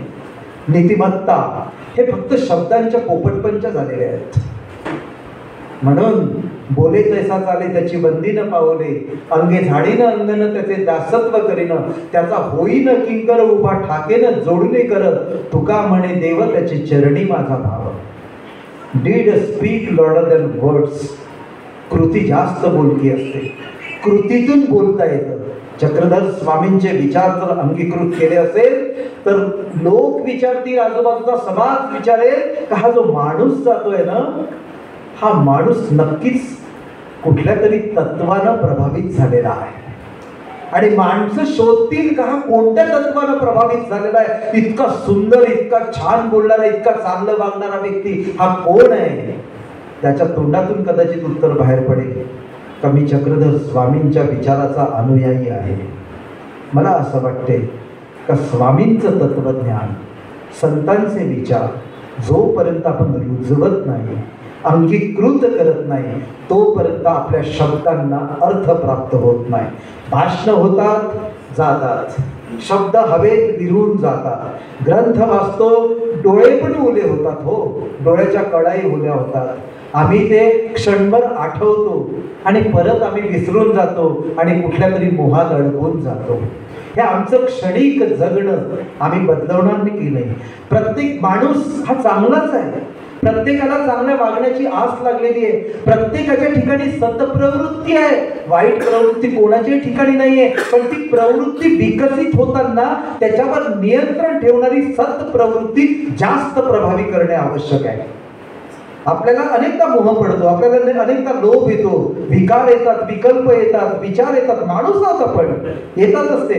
पण त्याच्यावर सत्प्रवृत्तीनं, नीतिमत्तेनं प्रभाव निर्माण करणे आणि चांगल्या मार्गाचा अवलंब करणे हे स्वामींनी सांगितलेलं आहे. अशा अनेक लीळा, सूत्र, दृष्टांतातून स्वामींनी आपल्या देशाचं सांस्कृतिक आणि सामाजिक पर्यावरण अतिशय समृद्ध केलं आहे. हे सगळं महाराष्ट्राचं सांस्कृतिक जीवन आणि सामाजिक जीवन संपन्न करत असताना आपल्या सगळ्या मेळ्यांना ते घेऊन जात होते. म्हणजे एकदा तर छिन्नस्थळी बसले असताना स्त्रिया त्यांच्या आजूबाजूला बसल्या होत्या, बाया बसल्या होत्या आणि सारंग पंडिताच्या मनात असं किलमिश आलं की स्वामी, तुम्ही फक्त स्त्रियांनाच उपदेश करतात, तुमच्या आजूबाजूला फक्त बायाच आहे, माणसं नाही का, माणसांना नाही सांगणार का. तेव्हा स्वामींचं उत्तर इतकं सुंदर आहे की स्त्री पुरुष समानतेवर त्याचं इतकं सुंदर भाष्य मला दिसलं नाही. ते म्हणाले की मी त्यांना सांगतोय हे तुझ्या मनात आलंच कसं. तुमच्या मनात विचार नको, तो विकल्प आहे. हा विकल्प दोष दूर केला पाहिजे. तुमचा तो जीव आणि यांचा काय जीवलीय. तुमचा देव देव राखतो आणि यांचा जीव काय आणि देव राखतो का. हा जो प्रश्न आहे, हा प्रश्न स्वामींनी त्या काळात विचारला. म्हणजे स्त्रियांचा जीव जीव नाही, तुमचा जीव जीव आहे. तुम्हाला सगळं सांगावं, त्यांना सांगू नये. पण जीवलिया हा जो शब्द आहे ना, तो महाराष्ट्राला आणि मराठी भाषेला स्वामींनी पहिल्यांदा दिलेला. ही अत्यंत महत्त्वाची गोष्ट आहे. या सगळ्या गोष्टीमधल्या छोट्या छोट्या गोष्टीतून, लेळीतून, सूत्रातून, दृष्टांतातून त्यांनी जे तत्वज्ञान दिलं, ते तत्वज्ञान अतिशय महत्त्वाचं आहे. त्या तत्वज्ञानाकडे तर मी गेलो नाही, मला ह्या मूल्यांकडेच जायचं होतं. कारण याचीच आज गरज आहे. आज समाजाला, या देशाला या मूल्यांची गरज आहे. या मूल्याधिष्ठित जगण्यानं आपण खऱ्या अर्थानं आपलं जगणं, आपल्या देशाचं जगणं, आपल्या या राष्ट्राचं जगणं श्रीमंत करणार आहोत, सुरक्षित करणार आहोत, संवर्धित करणार आहोत. म्हणून आपल्या देशाचे एक नागरिक म्हणून, संविधानाचे पालनकर्ते म्हणून भारतीय संविधानातील सगळी मूल्य स्वामींनी आपल्या विचारात आणि आचरणातून सांगितलेली आहे. या संविधान मूल्याचं पालन करते म्हणून आणि या जीवन मूल्यांचं पालन करते म्हणून आपण ही मूल्य जितकी जोपासाल तितकीच आजूबाजूच्या लोकांना ती कळतील. कारण सांगून चालत नाही. मूल्य रुजवल्याने रुजत नाही, मूल्य पकडतात लोक. मूल्य मुलं पकडतात, त्यांना पकडायला दिली पाहिजे मूल्य. तुम्ही म्हणाल की मी मूल्य रुजवतो, मी मूल्य सांगितल्यामुळे यांना समजणार आहे. नाही, व्हॅल्यू अशा समजत नाही, व्हॅल्यू अशा रुजत नाही. त्या व्हॅल्यू जर समाजाने पकडाव्या असं तुम्हाला आम्हाला वाटत असेल तर आमचे जगणे पहिल्यांदा समृद्ध केले पाहिजे. आमच्या डोळ्यात सर्वांविषयी प्रेम आणि करुणा सारखी असली पाहिजे. आमच्या आचार विचारात बोलण्यात करुणा प्रेम असलं पाहिजे. सर्वांभोवती कळवळा असला पाहिजे. आमच्या देशावर, आमच्या मातीवर, आमच्या परंपरेवर प्रेम असलं पाहिजे. प्रत्येकाविषयीचा नितांत आदर घेऊन आपण प्रत्येक पाऊल टाकलं पाहिजे. कोणावरही अन्याय होणार नाही, कोणावरही अत्याचार करणार नाही, कोणत्याही प्रकारच्या दुष्ट भावना आम्ही निर्माण करणार नाही. अशा प्रकारचं सांस्कृतिक विचार आणि जीवन आम्ही आमच्यात रुजवणार नाही. तोपर्यंत आमचं जगणं इतरांना चांगलं वाटणार नाही. आणि तेव्हाच ते आजूबाजूचे लोक हे चांगले लोक आहेत, हे आपल्या महाराष्ट्रातले आहेत, आपल्या देशातले लोक आहेत, यांच्यासारखं आपण जगलं पाहिजे. आपल्या बापासारखं जगलं पाहिजे, आपल्या गुरुजीसारखं जगलं पाहिजे, आपल्या आईसारखं जगलं पाहिजे. मुलांना तेव्हा वाटेल जेव्हा माय बाप, गुरुजी आणि या देशातला नागरिक मूल्यनिष्ठ आणि समाजनिष्ठ एका मानवताधिष्ठित जाणीवेनं जगेल, तेव्हाच आपला देश खऱ्या अर्थानं वैचारिकदृष्ट्या श्रीमंत होईल आणि वैचारिक दारिद्र्य संपेल, असं मला या प्रसंगी वाटतंय. आपण मला सर्वांनी सहन केलं, सरांनी मला इथे बोलावलं, त्याबद्दल आपल्या सर्वांचे मनपूर्वक आभार मानतो आणि थांबतो. धन्यवाद. दंडवत प्रणाम. धन्यवाद सर. जात, धर्म, रंग, वेश हे वरचे फरक आहे सारे, हे सर्वज्ञ श्री चक्रधर स्वामींची शिकवण आज इथे मिळालेली आहे. आजच्या परिस्थितीमध्ये संस्कृतीचे जतन आणि संरक्षण करणे हे विशेष महत्त्वाचे आहे. माणसाने माणसाची माणसासम वागणे हा मोलाचा संदेश आज आम्हाला इथे प्राप्त झालेला आहे. आता आपण वळूया आजच्या महत्त्वाच्या कार्यक्रमाकडे, म्हणजेच बक्षीस वितरणाकडे. मिळवले यश बक्षिसास पात्र, मिळवले यश बक्षिसास पात्र, कौतुक होईल पहा तुमचे सर्वत्र, कौतुक होईल पहा तुमचे सर्वत्र. मी सर्वप्रथम आमंत्रित करते अभिवाचन स्पर्धा. अभिवाचन स्पर्धेचे प्रथम क्रमांक प्रद्युमन देव.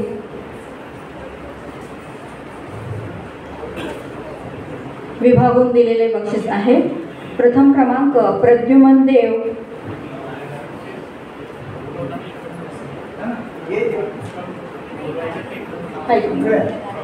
धनवटे नॅशनल महाविद्यालयाचा विद्यार्थी प्रद्युमन देव. प्रथम क्रमांक साहिल दरणे, वसंतराव कला व वाणिज्य महाविद्यालयाचा विद्यार्थी.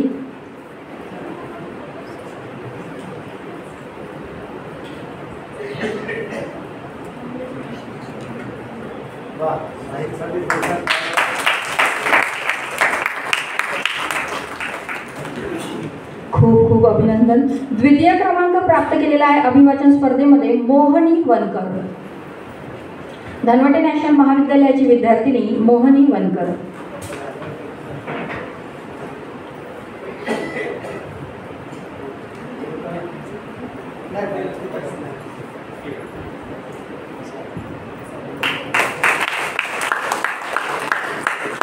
त्यानंतर द्वितीय क्रमांक पूजा सरागेला, धनवटे नॅशनल महाविद्यालयाची विद्यार्थिनी पूजा सरागेला द्वितीय क्रमांक प्राप्त झालेला आहे.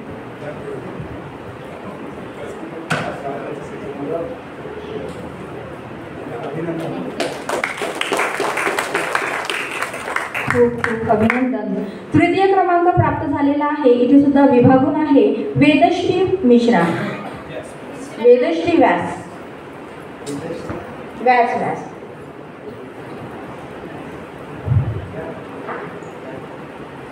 त्यानंतर जागृती सिरसाट.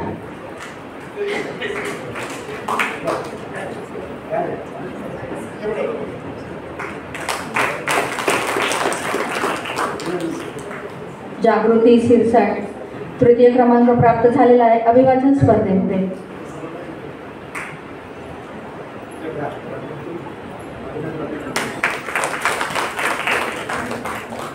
यानंतर काव्यवाचन स्पर्धा झाली होती, त्या काव्यवाचन स्पर्धेचा प्रथम क्रमांक जातो आहे साहिल दरणे यांना.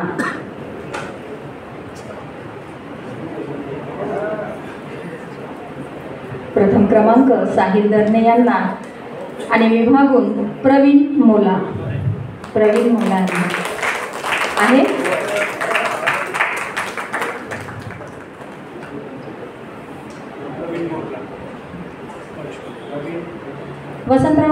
कला व विज्ञान महाविद्यालयाचे विद्यार्थी प्रवीण मोला.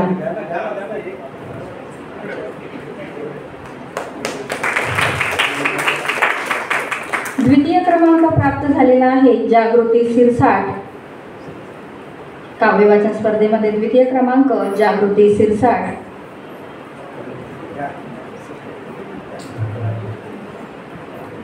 त्यानंतर प्रद्युमन देव, इथे सुद्धा द्वितीय क्रमांक विभागून आहे प्रद्युमन देव.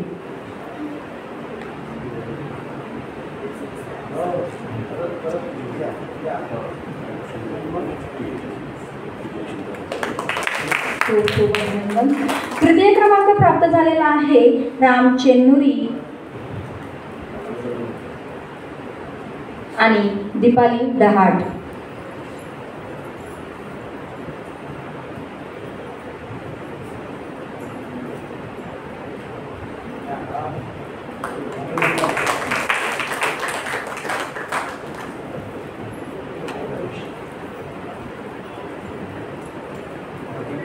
दीपाली डहाट.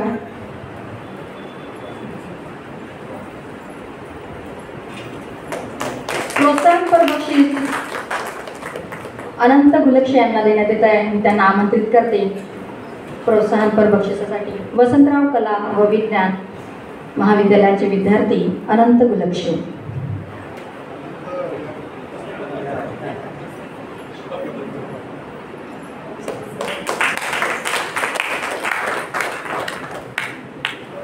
काव्य वाचन स्पर्धेसाठी परीक्षक म्हणून लाभलेल्या डॉक्टर विशाखा कांबळे मॅडम यांचा सुद्धा सत्कार करण्यासाठी मी त्यांना आमंत्रित करते आहे.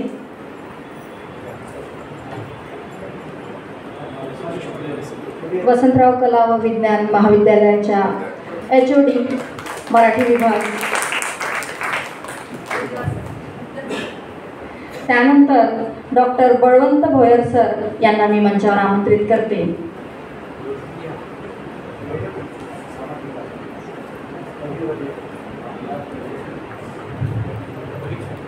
निवृत्त तत्वज्ञान विभागाचे, त्यासोबतच कवी साहित्यिक म्हणून त्यांची प्रसिद्धी आहे. खूप खूप अभिनंदन सर. त्यानंतर परीक्षक म्हणून लाभलेल्या धनवटे नॅशनल महाविद्यालयाच्या प्रभारी मराठी विभाग प्रमुख डॉक्टर पद्मिनी गोसेकर मॅडम यांना मी मंचावर आमंत्रित करते.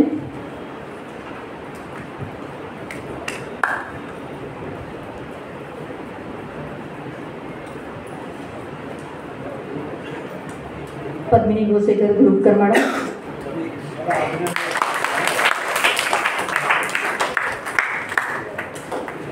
धनवटे महाविद्यालय ज्यांनी छानसं सूत्रसंचालन केलं आणि धनवटे कॉलेजमध्ये ज्या परीक्षक होतात आदरणीय प्राध्यापक स्मिता शहाणे मॅडम यांचं आपण त्या ठिकाणी स्मृतिचिन्ह स्वागत करतोय.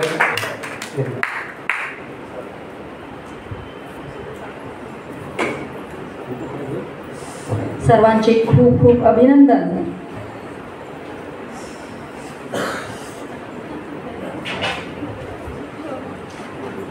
आजच्या कार्यक्रमाचे अध्यक्ष माननीय डॉक्टर श्यामराव कोरेटी सर, अधिष्ठाता मानवी विज्ञान विद्याशाखा राष्ट्रसंत तुकडोजी महाराज नागपूर विद्यापीठ नागपूर यांनी आम्हाला मार्गदर्शन करावे अशी मी त्यांना विनंती करते.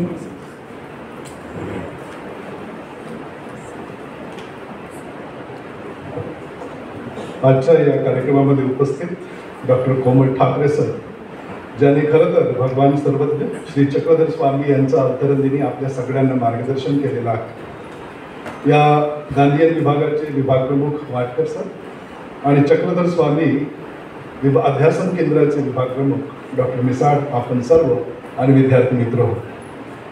खरं तर माझी भूमिका या ठिकाणी खूप कमी झालेली आहे, कारण ज्या पद्धतीने कोमल ठाकरे सरांनी व्याख्याता आणि अध्यक्ष दोघांचीही भूमिका या ठिकाणी बजावली, त्याची आजच्या प्रसंगाची प्रासंगिकता वर्तमानाशी त्याची सांगड कशा पद्धतीने घालता येईल या सगळ्याच गोष्टींची त्यांनी या ठिकाणी खुलासा आपल्या समक्ष केला.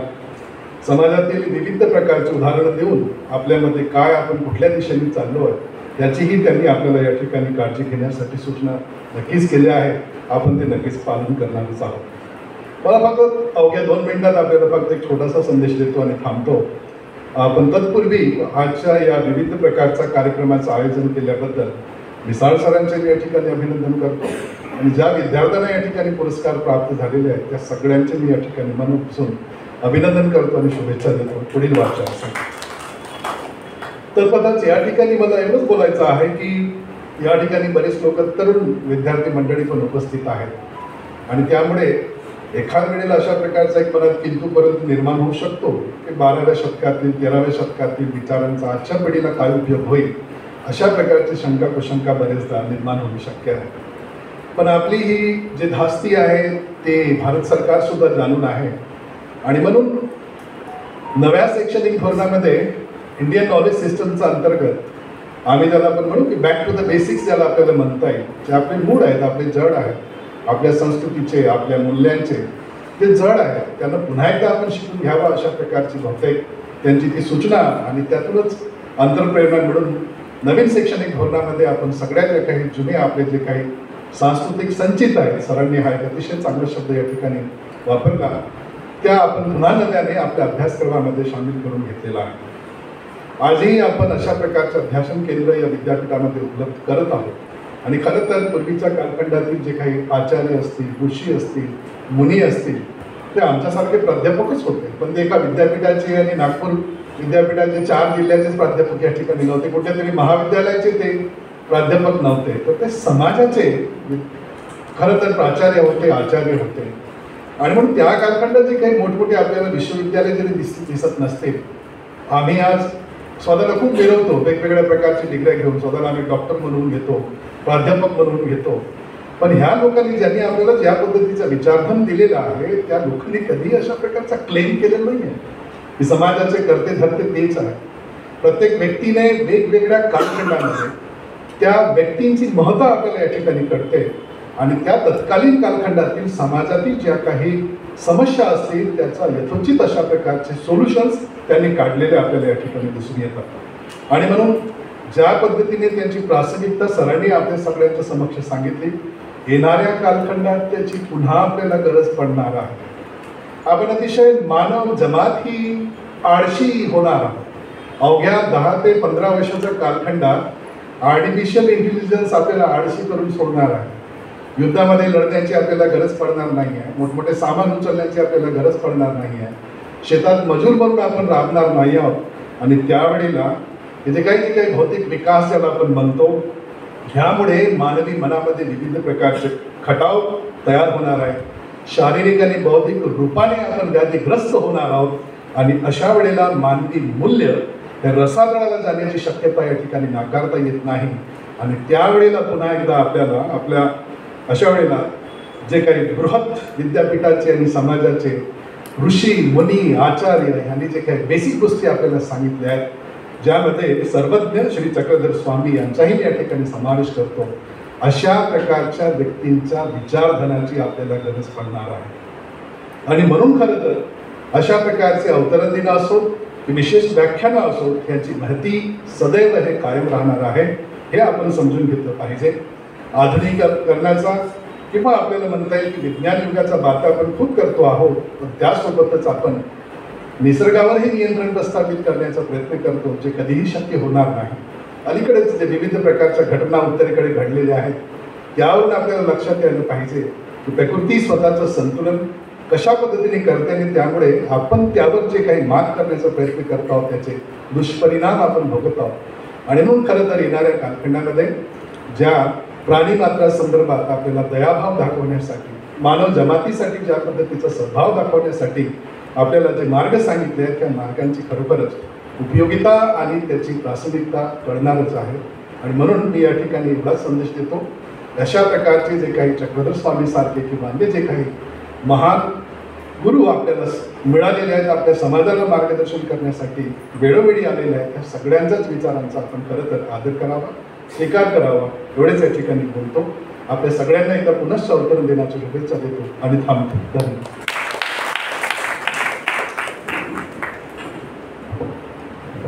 खूप खूप धन्यवाद सर. अनमोल असे मार्गदर्शन आम्हाला मिळालेले आहे. ज्यांचे जसे चरित्र असते तसे त्यांचे मित्र असतात, ज्यांचे जसे चरित्र असते तसे त्यांचे मित्र असतात. शुद्धता तर विचारामध्ये असते. माणूस कुठे पवित्र असतो? फुलात सुद्धा किडे असतात, दगडात सुद्धा हिरे असतात. वाईट सोडून चांगलं बघा, माणसात सुद्धा देव दिसतो, माणसात सुद्धा देव दिसतो. ही प्राध्यापक स्मिता शहाणे रजा घेते व कार्यक्रमाचे शेवटचे पुष्प गुंफण्याकरिता म्हणजेच आभार प्रदर्शनाकरिता मी आमंत्रित करते तुषार रामटेके सर यांना. आभार.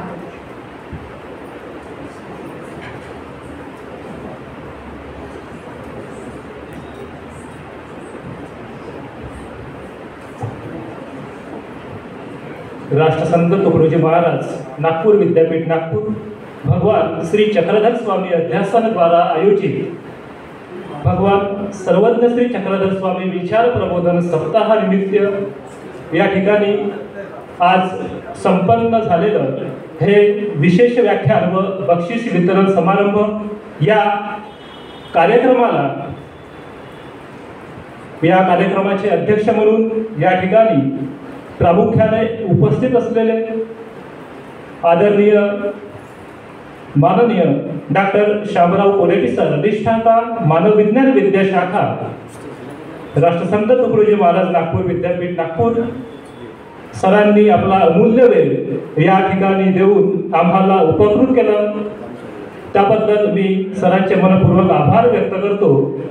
तसेच या कार्यक्रमाला खऱ्या अर्थाने ज्यांनी संपूर्ण वास नेलं असं आजच्या या कार्यक्रमाचे विशेष व्याख्याते आदरणीय प्राध्यापक डॉक्टर कोमल ठाकरे सरांनी आपल्या ओजस्वी आणि तेजस्वी वाणीतून सर्वज्ञ श्री चक्रधर स्वामींचा सामाजिक व आध्यात्मिक विचार आपल्या सर्वांपुढे मांडला नव्हे तर तो रुजवण्याचा सुद्धा सरांनी प्रयत्न केला. अतिशय सुंदर सरांनी आम्हा सर्वांना मार्गदर्शन केलं. स्वामींच्या विचार, स्वामींच्या लीला व समताधिष्ठित समाज निर्मितीसाठी सर्वज्ञ श्री चक्रधर स्वामींनी दिलेलं जे समाजमूल्य आहे ते समाजमूल्य सरांनी आम्हा सर्वांना अतिशय उत्कृष्टपणे सुंदरपणे समजावून सांगितलं. त्याबद्दल मी सरांचे सुद्धा मनपूर्वक आभार व्यक्त करतो. तसेच या ठिकाणी या कार्यक्रमाला विशेष अतिथी म्हणून प्रामुख्याने उपस्थित असलेले आदरणीय डॉक्टर प्रमोद वाटकर सरांचे सुद्धा मी मनपूर्वक आभार व्यक्त करतो.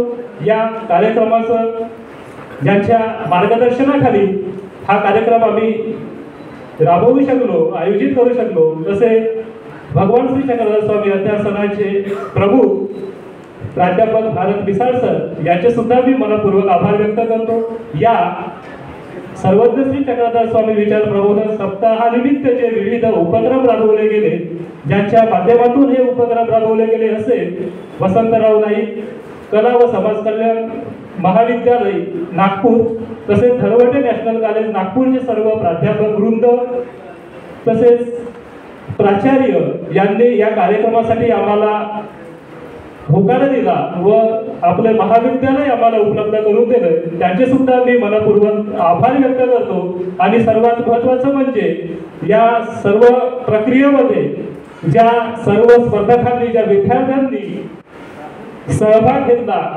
त्या सर्व विद्यार्थ्यांचे सुद्धा मी या ठिकाणी आभार व्यक्त करतो. आपण सर्वजण या ठिकाणी आलात आणि या कार्यक्रमाला यशस्वी करण्यामध्ये मोलाचा वाटा उचलला, त्याबद्दल मी सर्व मान्यवरांचा सुद्धा या ठिकाणी मनपूर्वक आभार व्यक्त करतो आणि हा कार्यक्रम या ठिकाणी संपला असं जाहीर करतो. एक सूचना आहे, जे विजेते स्पर्धक आहेत त्यांनी कृपया इकडे मंचावर यावं, एक फोटो घ्यायचा आहे.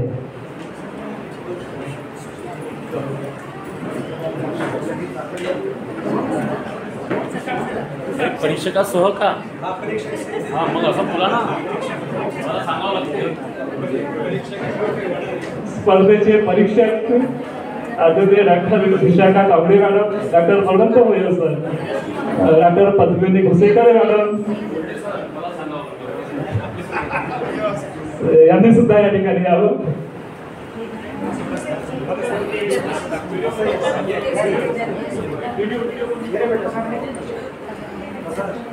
व्हिडिओ चालू